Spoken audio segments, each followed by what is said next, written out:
You don't need to work on your vocabulary if you want to be a good speaker. One of the most common questions I get asked is, Yasser, I am not a good speaker. How do I increase my vocabulary? How can I learn more complicated and complex words so people think I'm intelligent?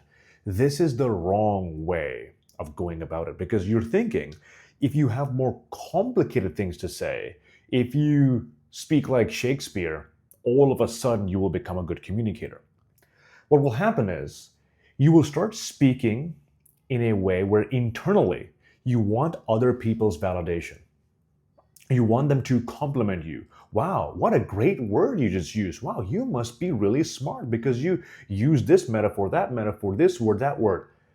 But what actually happens is when you try speaking with fancier vocabulary, most people don't understand what you're saying. It takes too much brain power to understand each word that you're saying that they don't understand, connecting it to other sentences that you have with more complicated words.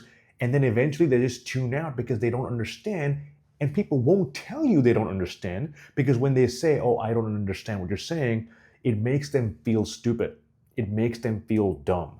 So vocabulary is not your issue. And most people misdiagnose this. The real issue is you simply don't know how to structure your thoughts when you speak, and you don't know how to speak in simple enough language where people understand. So I'll give you an example.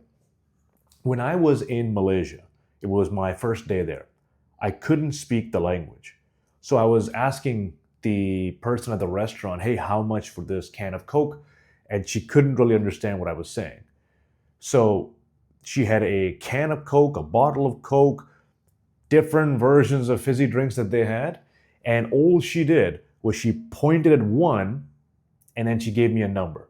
And then she pointed at the other one and then she gave me a number. And that told me this thing costs one, this thing costs two. And then I paid her the amount and I purchased a drink. She didn't say a single word, but the communication was so clear. So if you can think about language like this, language is not, or communication is not just vocabulary. It is how can I get the message to the other person in the shortest possible way, in the easiest, simplest possible way to understand. If you can do this, where you can speak in a way where people understand you, even if you have imperfect grammar, even if you don't have the best vocabulary, you don't have the best body language, you are going to be a good communicator. And just ask yourself, do you think there are people on the planet who don't have perfect English, who struggle with vocabulary, and yet they are still confident speakers? I can tell you 10 people right off the top of my head. So yes, you can become a better speaker. Vocabulary is not your problem. Your problem is learning to speak with clarity and learning to speak with structure. I've got some videos on my channel. Go check them out. Hopefully this helped.